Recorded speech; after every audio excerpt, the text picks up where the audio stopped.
for how many years have we had some of the biggest brands and businesses in the world step up and actually stand for women's rights? Well, don't go and spend all that money on trying to bring women along and into the fold and into positions of authority, and then simultaneously worship the guys who then demean women. It makes no sense.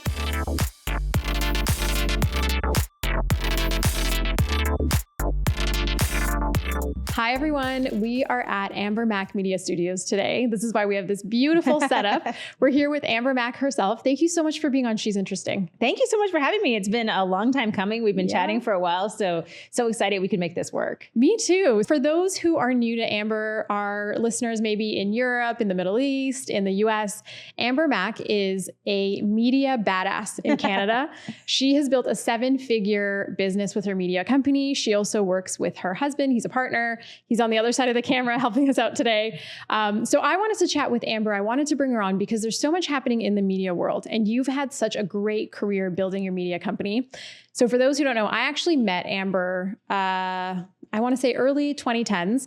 I worked at a bank called ING Direct, and we were doing this like influencer campaign for a new checking account that we had. And you were one of our Ontario influencers, I think, and we gave you like $5,000 cash to go pay people's bills. It was so much fun. And so that was the first time that we were going through the list, and we're like, oh, who do we need? Who can we get? And we were like, AmberMac.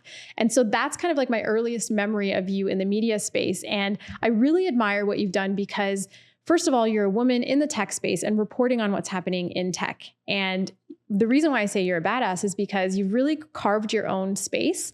And typically we know that like the tech side is very bro driven and masculine, and you've really stayed true to who you are and built this company. So let's talk about the early days of getting started. Like what was the impetus for starting AmberMac Media? Yeah, absolutely. So I went to journalism school, and then I moved out to the US to San Francisco for a few years and worked in the tech industry. Nice. But I always had this passion for telling stories, and I really loved crafting content.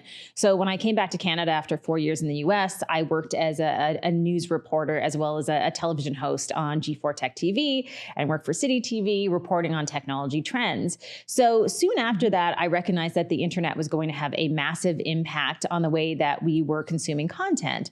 So after a few years, sort of the mid 2000s, a while ago, decided to leave my job as a daily tech reporter with my partner, Chris, who was a cameraman there. We started our own company, eventually got to the point where we hired a few people to help us, eventually got to another stage where we invested in a beautiful studio space. This is actually our second studio, and really have been able to fill, I think, what is a little bit of a niche where we are creating content that demystifies technology. And a lot of that content, not only in the B2C space, but also in the B2B space. So we work with a lot of the biggest business brands to be able to help to do thought leadership content, podcast production, those types of things. And I think it really, speaks volumes about where we're at today. There's lots of opportunity out there when it comes to independent media. Yeah. So as you guys were building this company and you're building the brand for AmberMac, what was your first step? Was it like, I need to start, and everyone keep in mind, this is like early 2000s. So like, was it, I needed to start a blog? What was the first step? I need to, Instagram came out in 2010. Was it, I need to get an Instagram account? How do you build that personal brand for yourself at a time where social media was just starting to grow? Well, one of the things that was sort of a lucky accident in some ways, when I was a host on G4 Tech TV for 2 years, we did a daily 1-hour tech show. In that tech show, we were reporting on Web 2.0, if you remember those days. So talking about the early days of, the introduction of YouTube, for example, of blogs, those type of things. So my job actually required that I participated within those platforms. And so really early on, I was able to start to build a brand name for myself through those platforms. And I think it's also fair to say, for people who are feeling really stressed right now about building a brand, it's much more difficult today to build a brand organically in the online space than it was back then. Quite frankly, there just weren't as many players in that space. So I think I had a bit of a head start in some ways. Soon after I left the mainstream media world, we actually got a really good contract with Tony Robbins, the motivational speaker. Huge. I love Tony Robbins. Yeah. So we worked with him for the better part of a year or more. And And that was a big contract for us, helping him to create content in the social space. And I only mention that because I think some people think, oh, well, like it's very risky to leave mainstream media and jump into this new venture. But I'm not saying I'm risk averse, but I like to have a lot of things going on. And so I had something going on before I left that mainstream media job. So we had this great contract with Tony Robbins. And so that allowed us to start the company. So to me, that felt like, hey, yes, sometimes we have to work multiple jobs to be able to get that kind of dream job opportunity. Yeah. I want to touch on something that you said, because on the podcast, we talk a lot about taking the leap and going from something that's more secure into becoming an entrepreneur or, starting your own media business. So how did you make the decision? I know you got the contract with Tony, but that's just one contract, right? Like at that point, were you thinking, okay, I've done the calculations. This is enough to get me through, the next 6 months, or, once things are halfway point on this project, I need to find another one. What was that process like?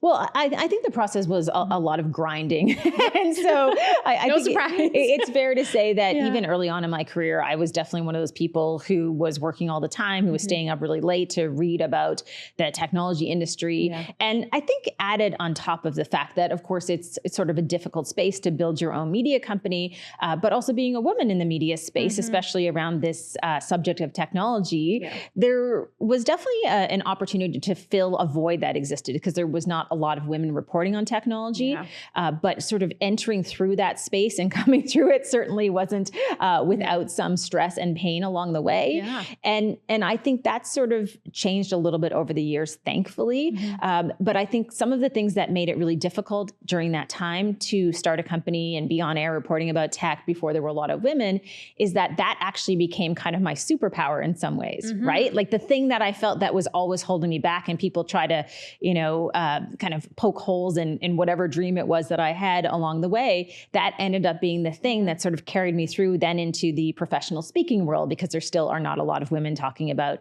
artificial intelligence. And so it's kind of interesting that sometimes the thing that people perceive as a weakness ends up being your strength. I love that, because I always would think about you too throughout the years, and how you, again, created this really strong brand, but you did it being true to yourself. And to your point, like you weren't shying away from the fact that you're a woman and you like wearing makeup and you're still talking about tech and you're keeping it real. And I think that's what made you so much more relatable, because you weren't trying to be like one of the tech bros. You showed up as yourself when you talked about technology in a very intelligent way and explained what's coming up and what's next, or different concepts, the new phones that are coming out.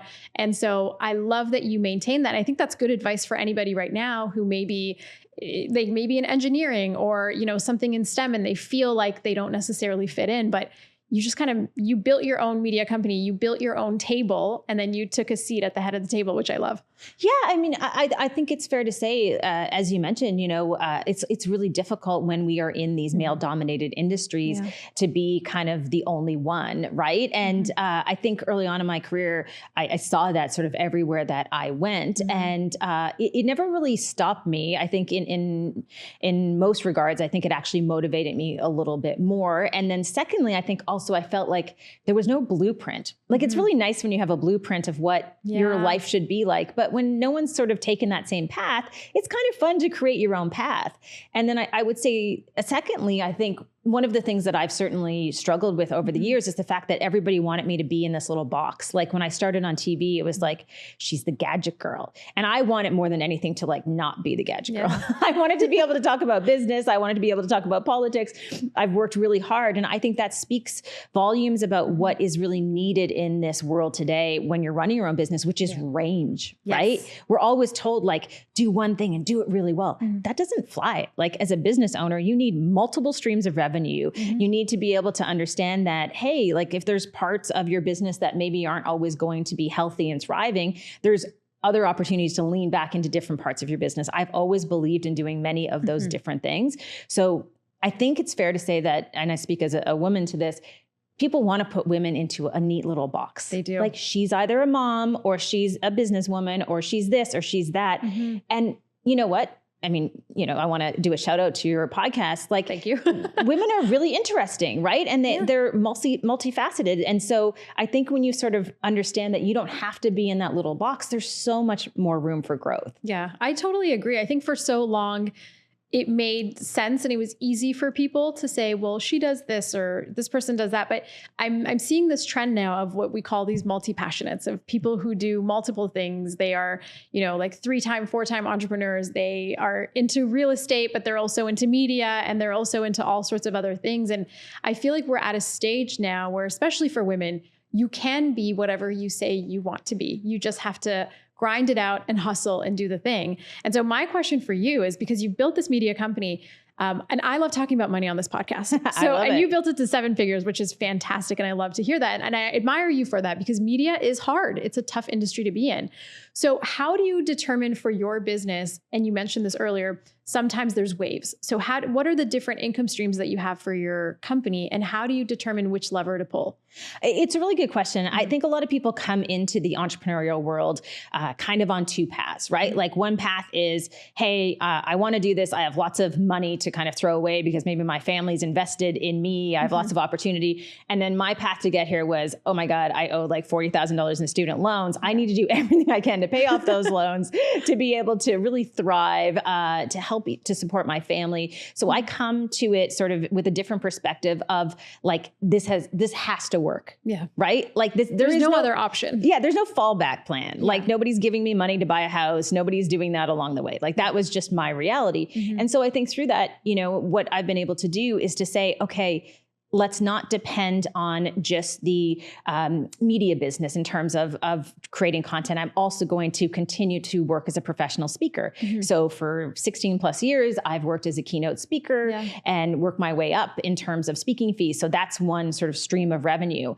Our company is also invested in income properties. So that's another stream of revenue. Yeah. We do media tours. So we work with consumer tech brands, and we have a full-time salesperson that we've had for a few years now. So we have these media tours that we do in the studio. We often have people come into the studio and shoot content here as well. Mm-hmm. So there are, 5 or 6 different sort of streams of revenue. And then I think on top of that, in terms of our pricing model, if you want to talk more about the money side of things, is that I think a lot of times with media, what ends up happening is that people are really good at one part of the business, right? Yeah. Like they're really good at perhaps like the production side, or they're really good at the talent side, or they're really good at the distribution side. Mm-hmm. When we look at AmberMac Media, one of the things that I think has been a big strength of ours is that we have talent, like I work as talent. We have distribution. It's not huge, but about 500,000 followers on social media. That's distribution. That's pretty big. Then we do all the production. Yeah. So it's hard to compete with our pricing in the respect that we are competitive and our pricing can be very reasonable compared to maybe a big agency. That's right. Where you have to go and outsource all those different pieces. You have to go out and hire the talent. You have to buy the distribution. Mm-hmm. You have to pay for the production in terms of having multiple people. So we are really sort of this lean machine that has these 3 pillars that are all intertwined. Mm-hmm. And that allows us to be super, super competitive with our pricing and also realize a lot of profit through that process as well. So to me, that's really kind of our sweet spot as well. Yeah, keep it lean and be able to do multiple things and bring it in-house. And I guess I'm always wondering, is this how you imagine that your business would be and the media company would be? How long did it take before you thought we actually need our own studio? Because I see a lot of people that are building media brands and things online, and there is hard costs and a very big investment in the beginning. So did you know when you were first starting out, like the dream is one day I want to have this studio and be able to do all of these different things, or has it taken a completely different turn? I think that it's been sort of a gradual process to get to the point where we realized that we really needed a studio and there was opportunity there. Mm-hmm. And I think on top of that, we have a full-time salesperson that I mentioned we've had since early in 2020. Yeah. Her name is Jess and she's fantastic. We have people that help with social media. So we're a team of around 5 people. And that means that there's more time for me to be out there kind of speaking and doing these other things. So I would say that one of the things that I see a lot of people do, a lot of entrepreneurs, is to try to do everything by themselves. Yes. And I can tell you, like with ultimate confidence, that even since the early days of our business, we've hired people as contractors to help with the bookkeeping, to help with a little bit of the production if we're producing podcasts. So we'll do these contract opportunities with them. I think it's a real risk to try to do everything by yourself because you burn out very quickly. And I also think that a lot of people are afraid to invest in their own businesses. Mm-hmm. And we didn't do this overnight. I mean, it took years. Yeah. But we were certainly okay with this idea of like, okay, take the bookkeeping off of my plate, for example, right? Yeah. Take the podcast production and let's outsource that. That's pretty manageable in terms of the pricing to get the feeds up and running and those types of things. We'll do what we do really well. So I would encourage people who are early in the stage, not that you have to hire employees, but get help. Yeah. Even if it's a family member, my mom and dad have worked in our business. They've helped out, That's they're wonderful. retired, but there's a great example of just like, ask for help. We're so resistant to asking for a little bit of help. Yeah. And it doesn't have to be prohibitive in terms of the cost. Yeah. You can manage that, based on whatever revenue you're bringing in. And it just helps you to actually scale your business. Yeah. I think it's one of those things where as a first-time entrepreneur or someone who's starting, it's hard to give that up and say, oh, I got to pay like X amount per month now to someone else to do this. And there's always this idea of, time versus money and how much things cost. And that this like sliding scale of, okay, if I hire someone, so for example, I hired someone with social media. So she's just started, we're working together now. Oh, great. And she's wonderful. I'm so excited because I realized as much as I want to control everything, and I'm kind of like a perfectionist freak that way, I can't. And the only way for things to grow is for me to outsource them. And mind you, I tried twice before to work with somebody else and it didn't work out. And I'm really excited for this new person. But it's just one of those things that you have to try. If you're running a business, money comes in and money goes out. And that's just the way it is. And that's something that I'm learning to get more and more comfortable with, which is if you're running a business, you can't hoard all the money. It's not like, like growing up, my mom would always be like, save your money instead of being like, invest your money, put it into things. She was always like telling me to save. And so it's this mentality that I'm trying to get out of where it's like a business needs to spend money to grow. Yeah. And even if it's just investing a little bit along the way, right? Mm-hmm. So I'll give you an example. I think it's fair to say right now that commercial real estate is in a bind, right? Mm-hmm. A lot of office spaces are trying to offload space right now. Yeah. If you want to start your own media studio, or maybe you need a space for your small business venture, now is a really good time to get space. Right? To lock into a 3-year lease at a certain price, to actually ask for things that are going to work based on what you anticipate for the future. Like, I'm not saying you can steal commercial real estate right now, but it's kind of a, why not? It's a pretty good deal. Like, yeah. And so I think it's also recognizing the moment of time that you're in. So there is this expectation like, oh, I couldn't possibly have a big studio space or media space because that would cost thousands and thousands of dollars. And yet you look at some of the spaces and you realize, wow, like the rent and the prices of these spaces has dropped so much over the past year. Maybe you can afford to do that. Maybe now is the time to do that. So again, I think you're right. As women, we're always told to kind of save your money, don't be bold about the things that you do. But that little bit of investment over time, I think really helps to grow businesses. And I know a lot of women try to do it on their own, but it's impossible to do all of these things on your own. So you start to build your team slowly. And I think that pays back over the years for sure. We took a big leap of faith, I think, early in 2020 when we hired our full-time salesperson, in the sense that like, okay, how much business do we have? How much opportunity will there be for her? And what has ended up happening is that it's been one of the best things that we did in our business, because I can only be out there selling a certain amount of time, because obviously, speaking and doing media, like you're strapped for time, right? And you're often pulled in different directions. But when I'm doing all those things and I'm at a speaking event for 24 hours, guess what she's doing? She's on the phone, she's calling people, and she's selling. So people may think, oh, I couldn't possibly have a full-time salesperson. Well, start with a freelance salesperson and tell them, hey, here for the next 3 months, these are my expectations. This is what I need. Here's your commission. Here's the structure that we're going to put in place. See what they can do. If they don't work out, find someone else. Like, people are hungry to work right now. Commercial real estate, people are looking for renters. Like, recognize the time that we're in. And the opportunities. And the possibilities. This is not, the business landscape of 2005, right? Like, it's a very different world today, almost 2 decades later. So seize on that opportunity and don't be afraid to grow a little bit. It doesn't mean you have to do long-term commitments, but start to see where you can go in your business. As you've grown in your career, how do you determine what to charge? Because I think that's another thing that we need to talk about. The creator economy is growing and it's huge. So although you may be a solo creator and don't have a studio and don't have a full media company yet, how do you determine? Like things are changing so quickly. It's, for podcasts, they say it's like downloads. And then for social media, is it like your following? How do you decide? And you're someone who's a veteran in the space. So it's not just your social media, but it's like the level of like insights that you have. It's your experience. It's like the network that you have, the connections that you have. So how do you bring all of that together and decide, okay, this is my rate? Yeah. And I think a lot of people struggle with that as well. And I certainly have gone through the process of trying to figure out, hey, what rates actually make sense for the work that we're doing. Mm-hmm. And the one thing I will say is I never get stuck on a rate to the point where I won't do the business. Like I always believe in flexibility. So perfect example of this, early days in the pandemic, the entire events industry completely collapsed, right? There were no more in-person events. So a source of our revenue of me going out and keynoting, it was pretty much gone overnight.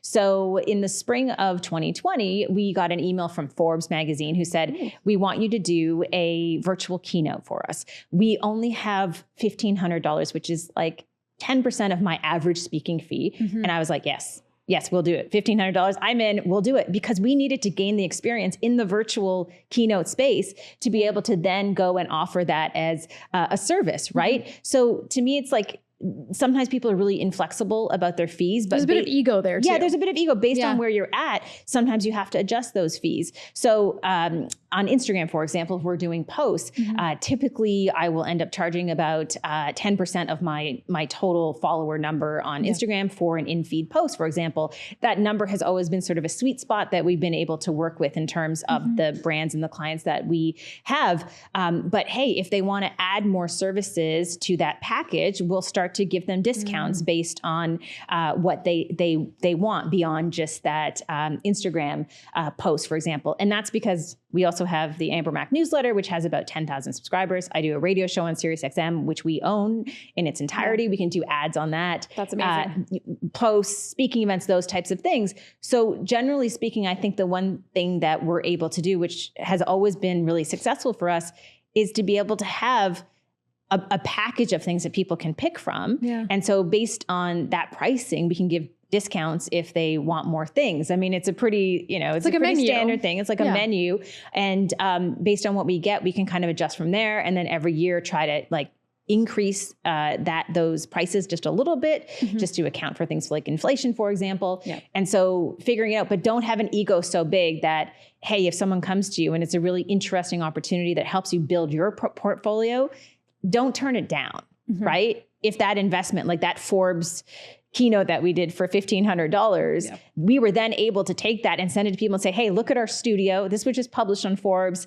It looks super slick. And then literally for 2 years, we were just grinding here of virtual keynotes, because we took the worst paying event that we had ever taken in the history of my speaking, right? It's a weird model to get there, but it made sense at the time. I love that level of flexibility that you have, and that you don't have an ego with it, and you are so focused on business. And I think that's the thing. Sometimes like good business people know when to check their ego at the door and focus on what's in front of them. And even if it may be an opportunity where you're like, I could get more money than this, you still take that and learn to work with it and create like a flywheel where you go, let's take Forbes, let's share it with everybody. Let's show them what we can do. And also like the brand alignment is really great. Sometimes you just have to be like, sure, whatever. I'll do this because the brand alignment is really good. And it really doesn't matter to your audience. They have no idea how much you got paid. They don't really know. They just know that this is a really interesting thing that you've done, and it also exposes you to a new audience. Yeah, absolutely. And then I think also, like you said, you're always kind of building your portfolio, right? Like take those opportunities that help to build your portfolio.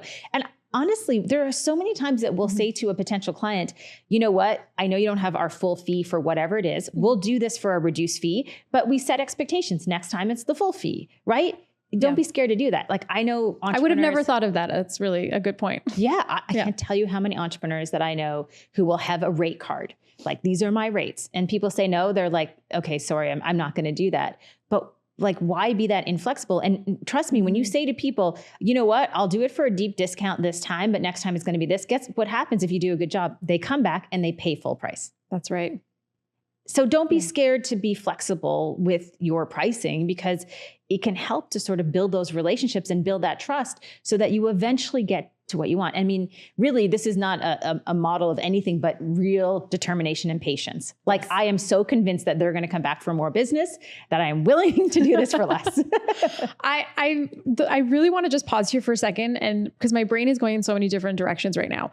One thing that we keep seeing online is people saying like, oh, you need to like do X, Y, and Z to get a multi-million-dollar company, and you have to grow fast, and here's how you do it in 3 months, and just all sorts of ridiculous shit online that I'm like, this is not the reality of how you actually run a business. And so I'm really, really excited about the fact that we're having these conversations about the reality of being in media, how to build relationships, how to be flexible, because sometimes it's a give and take, especially for those who are listening who are just getting started. Nobody knows you. Do not have any ego and try to charge ridiculous amounts when there's so many other, for example, fashion influencers that the brand could go to. You want that brand affiliation when you're new, and don't try to make it to the millionaire club in the first 3 months or 6 months of your business. Some people do, and that's good for them. But I think like for 99.9% of anybody else who's starting a business, that's just not how it goes. And I love that you are like real talk sharing that, even, you know, as a veteran in the space, a media owner, the CEO of this business, you know when to be flexible and to give those discounts because you know the business is coming. And I think that's just like, there's one big takeaway from this interview. I think it's that, like, I don't know. And I also think online there's that, I want to get your thoughts on this. Online, there's so much conversation about, you know, women need to charge a certain amount and like know what you're worth. And I absolutely think that, but sometimes you also need to know what the power balance is of like a giant media company that may come to you and be like, hey, we want to work together, and the leverage that you'll have that sometimes isn't about money. It's more about awareness. Well, especially if you have no experience, right? Mm-hmm. I mean, this is the thing. And I see this all the time, like this specifically in the speaking industry, because we know in the speaking industry, the fees can be really, really high over time in terms of if you're an established speaker, and it's a great stream of revenue. But people come into speaking and they're like, I want to make $10,000 a keynote. Well, how many keynotes have you done? None. That is not how it works. They don't even have like a reel or anything. It's just not how it works. Yeah. But like you said, okay, you know what? I'm going to do a keynote for a company that maybe doesn't have a big budget, but don't do it for free. Ask them for $500. And then next time ask them for $1,500, the next client. And the next time ask them for $2,500. Build up your reel if you're really good at what you're doing. Eventually in a year or two, maybe you get to 5,000, and then you get, even higher than that. Yeah. I see a lot of people. I mean, I'm never insulted if someone emails me and says, hey, do you want to speak? We don't have a budget. Yeah. First of all, I'm not going to be insulted by that because quite frankly, it's in my court. I get to decide what I'm going to do with that. That's right. Right. And, if they say, well, I'm a nonprofit and the causes align with what I'll do, I will go speak for free because again, I value the fact that, hey, they don't have these big budgets. Yeah. But if it's not in alignment, then I just won't do it. So I think so often we turn away opportunities because we have these lofty ideas that the money should come flowing right away. That just doesn't happen, it's right? So unrealistic. And that's one thing that drives me crazy when I go online and I see all these, I call them like fake videos of people being like, let me show you how I did X, Y, and Z in 3 months or 6 months. And it just bothers me because I'm like, can we get more people online who are talking about the realities of how it took them 3-4 years to build something, the process, the fact that maybe they worked for free before they were able to establish themselves as an expert. I don't think there's anything wrong with that. And for some reason, our society right now is just so money driven and everyone's trying to get rich. Like I don't know, maybe that's just my feed, but that's what I'm seeing a lot of. Well, I think it comes down also to the fact that we have unrealistic expectations of what entrepreneurship looks like, right? Like, and I can tell you, I have interviewed hundreds of startup founders in the tech industry. And, the frustrating part is when we see that industry, it's like, oh, they just raised $4 million, there's $5 million. Then you ask them, what's your revenue? And they're like, nothing. Yeah. Right. Like, we're in the negatives. Yeah. Like, let's be honest about these conversations about how easy it is to build a business. It's not really easy. It takes a lot of time and energy and effort to build a business. But the reality is that it doesn't, like you said, it doesn't happen overnight. It takes that investment. It takes that time. And I think we do have unrealistic expectations of what that looks like. And then also I think we think sometimes it's easy, and it's just not easy. Like, sometimes you have to give up things, right? Like I know this is a horrendous thing to say, but before my son was 10, I can't tell you how many of his birthdays I missed because I was out speaking at a conference. And I made up for it in other ways, but that was a reality of us trying to build our business and me get that credibility. Now it's his birthday and people ask me to speak and I'm like, no, I'm staying home because I can right now. That's right. You built that foundation. Yes, I earned that. I didn't get to come out of the gate overnight and be like really picky about what I did. It took a lot of time to get to that point. Let's talk a little bit about that and the mom guilt, because I hear that a lot in my group of friends and the WhatsApp groups, and I see it a lot everywhere. How do you get over that guilt and also the societal pressures that are telling you that you should be at home or you should be doing lots of shoulds, basically, that we need to get over? Well, I think first, if we have an honest conversation about the fact that women do a lot more work when it comes to the care of children and taking care of the home as well. That is just a statistical reality. We know that women are spending hours more every week. Let's have that honest conversation. Secondly, we do not have sort of equal opportunity for women when they're in those years. Like when I was speaking in the early years when my son was born and I was nursing and I was traveling, I remember sitting in business class on this trip and they hand the hot towels to you. And, I was the only woman in business class. All the guys are cleaning their hands. And I'm like, can I have two so I can put them in my bra to relieve the engorgement I'm having from the milk flowing out of me because I haven't been home for 2 days and hadn't had a chance to nurse my son. So it's not an equal playing field. That's definitely not. That's right. So I think if we can have honest conversations about those types of things, then we can get to the point where it's like, okay, so entrepreneurship maybe looks different for moms in the room, right? And I don't even mind when people say to me, oh, how do you achieve balance? I know people hate that conversation. I don't, because here's the thing. Let's not pretend that there is balance for women. There's not. We tend to do more when it comes to that family environment. So I think we just have to be more transparent and honest about those conversations. And then also understand that, the partnership that you choose along the way also really matters. My husband's doing all the camera work, so I have to be very kind here, but he picked up all those pieces and here's career, he obviously took a little bit of a backseat during those early years. And you need that partnership. And if you don't have that, you can't thrive. Luck. Yeah. I'm so glad that we're having these conversations. Like, some key takeaways, like the second takeaway I'd say for this podcast episode is be realistic. Sure. Be connected to reality. Don't focus on what you're seeing online and in social media. Understand what works for you. Understand what works for your family. And, especially for the moms out there that are listening, like just be realistic. It is going to be painful. You are going to have guilt. You're going to have a different experience, but the advice that I would give is surround yourself with people that can support you and friends that you can talk to about these things that will understand what you're going through, because entrepreneurship in itself is very lonely. And we know that entrepreneurs have higher rates of anxiety and depression and all these things because a lot of entrepreneurs are perfectionists and we're trying to get somewhere and we're trying to put all our passion into it. And it's hard. It is hard. And I also think, and this is only my own experience. I just have one kid. He's 15 years old. And I think it's fair to say for me personally, it's not going to be the same for everybody, but I traveled a lot in those early years with him. And I didn't really know this at the time, but I'm happy that I'm around a little bit more now because teenagers have different sort of needs in terms of their emotional state and their connection with their mom is kind of different. So I found when he was younger, for example, I'm not saying he didn't care who came over and took him to the park, but he was pretty cool with it. Yeah. But now I have the ability to say I can't go do this because I need to be there for him to do that.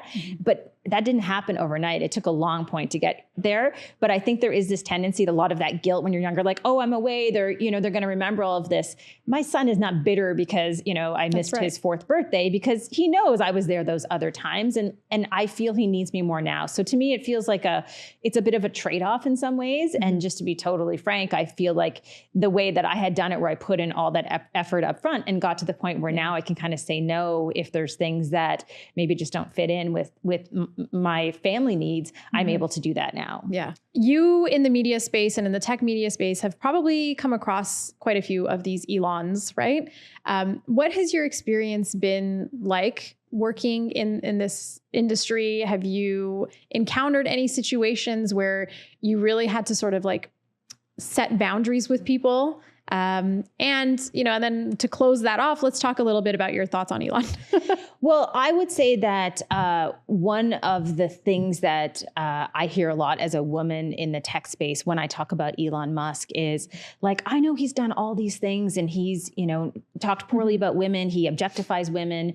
He's, kind of a bit of a pig at times, but he's really good for the economy. Well, let me remind people that there is no strong economy without women. That's right. So thank you. Can you say that again? Yes, one more there time? is no strong economy without women at the table. So when you go and turn your back on 50% of the population, then you are not going to achieve the economic goals that you want to be able to achieve. Mm-hmm. So in my opinion, Elon Musk is one of these people who very blatantly does not respect women. He does not respect the rights of individuals to choose everything from their sexual identity to anything else that has to do with that person. He's been anti-trans very vocally online. When you become a person who does that over and over again and is constantly disparaging certain populations in our society, you're not helping the economy. You are hurting people's opportunity to actually reach their fullest potential. And that has an impact and a ripple effect on the economy. That's right. So we hear this narrative all the time. And I think especially as women that it's okay for these guys to do these things because boys will be boys. Yeah, boys will be boys. Like, it's better for the economy. Like, I can't tell you how many times conversations have come up about the presidential election where people have said to me on social media posts, but you know what? Like, Donald Trump is good for the economy. Here's the thing. If women don't have the right to decide what they can do with their own bodies, they don't have access to childcare support at a reasonable cost when their kids are little, they can't contribute to the economy. That's right. So 50% of the people in your population don't have the same rights as everybody else, and you think you're going to have a strong economy, it doesn't make any sense. Mm-hmm. And so I feel we've been told these lies from these guys who have the loudest voices, who in Elon Musk's case has bought the platform. And he said he's done that because he believes in free speech. But it is just an exploitation of reach because he gets to decide what gets out there and what gets amplified. That is not free speech. So it would be equivalent to you and I going to the public square in a town and him giving you a megaphone and letting the algorithm run wild so your voice was heard, but he has his hand over my voice. That's what happened. Right. So to me, it's like it's all kind of a convenient lie to continuously sort of put down the people that he doesn't look at as his equal. And I'm just not here for it. And I love that you post about it. I love that you post about it on LinkedIn because I see a lot of, the fan club of Elon Musk. I even went to a conference about a week ago, and it was a tech conference that I attended in Arkansas. And one of the speakers there was going on about, and this is during his presentation about like the future of aviation and all of these things. And he kept talking about Elon and how, like the future of aviation and China and just like these like crazy concepts that he was talking about. And I was really surprised that at a professional tech conference, when we're all here to learn and to exchange information and knowledge, he was spending quite a bit of time during his like 30-minute keynote presentation, or maybe it was more than that, it could have been 45, talking about or name dropping, hey, when Elon Musk and I were hanging out and he was telling me about the future of X, Y, and Z. And I just, I wanted to raise my hand and be like, did you ask him about his POV on women's rights? Did you ask him where he sees the future of women's rights going? Like, you guys are talking about technology and aviation, but let's stop talking about sending people to Mars and actually talk about how we're making this planet that we all have to share better. 100%. And that is, I think, a very human way to look at progress in the future. And yet I think you have this worship that is given towards him. And I think other business leaders to some respect as well. If a woman ever tried to get away with the stuff that he does, her career would be absolutely done. These type of characters that we see, they don't like opposition. They don't like being proved when they're wrong and will find any way to twist the truth so that they can still come out on top and maintain their popularity in a sense, which is just fascinating to me. It is. And I also think, and this is really comes down to what I think we're seeing this year in terms of women's rights and our voices. We have come to the point where I think it's very, very apparent that for all of history, women have not had the same rights and opportunities as men. We still don't. It is getting better incrementally, but we still have a long way to go. And I think you make a choice in your life to either support women or you make a point to continue to sort of, push away those opportunities for women. For the guys who push away those opportunities for women, to me, I feel like it's doing a massive disservice to the potential of humanity to progress in our society, but also to our economy. So it comes back to those points as well. I think one thing to highlight here is the data is out there. It shows that women entrepreneurs actually have more profitable companies. Women run businesses do better. There's even some investors that are now coming out and sharing their portfolio statistics and saying, hey, when I invested in these companies that had women in leadership positions, they actually outperformed the men. And so if we want to just look at things in very like black and white terms and economy, and it's about money and who cares about, gender and this and that. Well, okay. Well, the facts show that this type of human outperforms the other and that they can actually create really profitable businesses and help the economy. So, whatever fabrications people are making up online and trying to dispel what we're saying in terms of women entrepreneurs doing really well and providing to society and needing a seat at the table, it's wrong and it's incorrect. And I love that as a media person and someone who's been in this industry for so long, you don't shy away from that, because I often find online and even on LinkedIn, people are shy. They are worried about how they're going to be perceived by potential sponsors or by, like that tech founder that they're trying to work with and sign a contract with. So I love that you have, you think about things deeply. You're very intentional with how you've built your business, but also with the words that you use online and the message that you share. And I think it's fair to say that for how many years have we had some of the biggest brands and businesses in the world step up and actually stand for women's rights? Well, don't go and spend all that money on trying to bring women along and into the fold and into positions of authority, and then simultaneously worship the guys who then demean women. It makes no sense. And just as kind of a last word on this, I will say, most women have similar opinions about this, but I also want to give a shout out to the men out there who are also standing up for women. And it amazes me because there are a lot of them and they are so supportive. Just a super quick story. A few years ago, I was involved in this event and they reached out to me and they said, hey, we know you're friends with Guy Kawasaki. Can you get Guy to come potentially connect us so he can speak at our event? Guy is like a phenomenal person, like one of my favorite people in the world. And so I was able to sort of get him in touch. He came and spoke at the event, and then they had a big dinner for him, but they didn't invite me to the dinner, even though I was kind of the connection. And then right in front of the guy who invited Guy to this dinner, sort of in his honor, as well as other people, Guy said to him, well, I'm not going to the dinner if Amber's not going. She's the only reason that I'm here.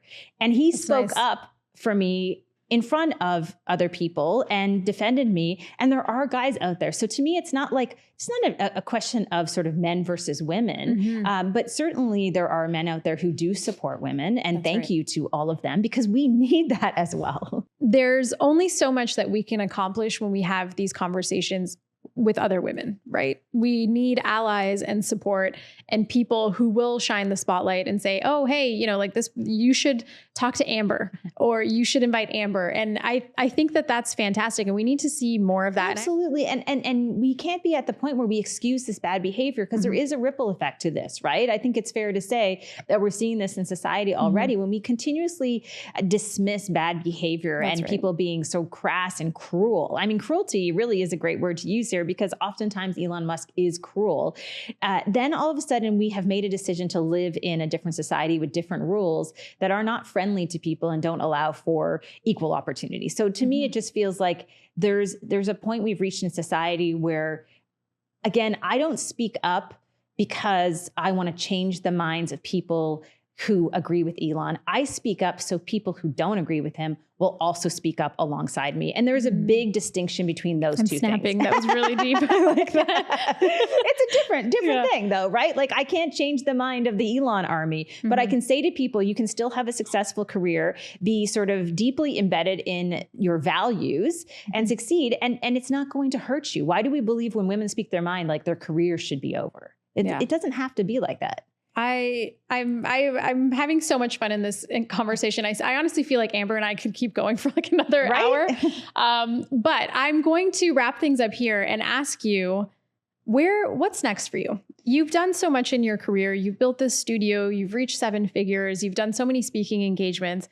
What's next? Like, what do you still dream about?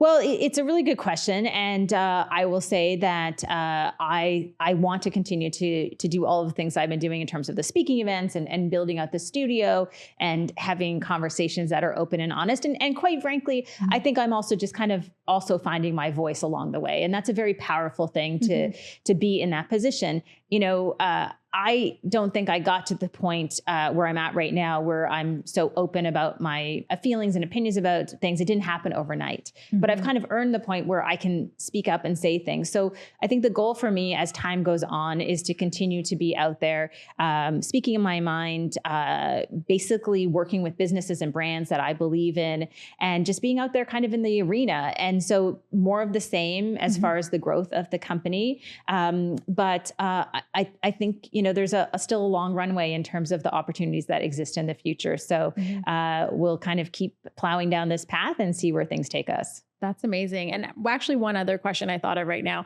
I always do this during the interview where I'm getting ready to wrap things up. I'm like, no, wait, I have one more. You have accomplished so much. How do you set goals for yourself? And I bring this up because a lot of us think about, you know, the start of the year, the end of the year, setting goals in that sense. Do you focus on annual goals? Is it a monthly thing for you? How do you set yourself up for success? Well, I think for all of us in the company, again, we're a small team of people. I think the goals are often even just short-term goals. Like, where do we want to be at a certain point? What are the things that we want to achieve? And how do we continuously improve the business, right?